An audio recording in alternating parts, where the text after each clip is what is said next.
BNP আসলে রাজনৈতিক ভাবে ভাই কতটাতে দেউলিয়া হয়ে গেছে এইটা আমরা এখন হারে হারে টের পাচ্ছি। পর্যন্ত কিন্তু এই লোকগুলারে বিএনপি গ্রেফতার করতে পারে না, এখনো পর্যন্ত এরা এফডিসি তে কালচারাল অঙ্গনে এরা কিন্তু মাস্তানি করে যাচ্ছে। শহীদ প্রেসিডেন্ট জিয়াউর রহমানকে কর্নেল তাহেরের খুনি হিসাবে সাব্যস্ত করে কবিতা লিখেছিল, তার মতো ইতর বদমাশরা সেখানে গিয়ে হামকি দামকি করতে পারে না। এখন দেখেন আজ পর্যন্ত কিন্তু এই লোকগুলারে বিএনপি গ্রেফতার করতে পারে না, এখনো পর্যন্ত এরা এফডিসি তে কালচারাল অঙ্গনে এরা কিন্তু মাস্তানি করে যাচ্ছে। কিন্তু বিএনপি এখন পর্যন্ত সেই মেরুদণ্ড বিএনপির তৈরি হয় নাই যারা ইয়ে করছে।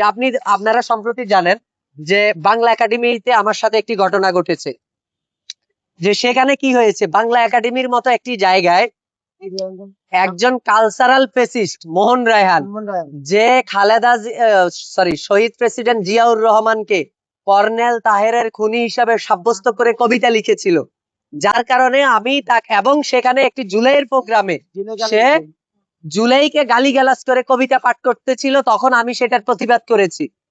অথচ এখানে প্রতিবাদ করার দরকার ছিল কাকে? বিএনপির অ্যাক্টিভিস্টদেরকে, বিএনপির ছাত্র দলের লোকজনকে, যুব দলের লোকজনকে, এবং বিএনপি যাদেরকে বাংলা একাডেমিতে বসিয়েছে তাদের চাকরি তৎক্ষণে শেষ করে দেওয়ার দরকার ছিল।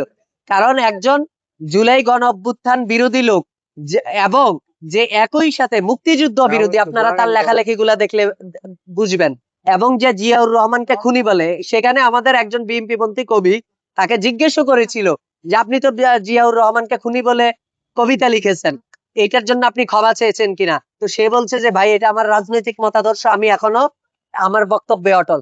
চিন্তা করেন, এইরকম একটা লোককে বিএনপি এখন পর্যন্ত গ্রেফতার করতে পারে নাই। উল্টা যে শিল্পী কল্যাণ, সংস্কৃতি মন্ত্রণালয়ের যে শিল্পী কল্যাণ ট্রাস্ট আছে, সম্প্রতি তাকে সেখানে সদস্য করেছে।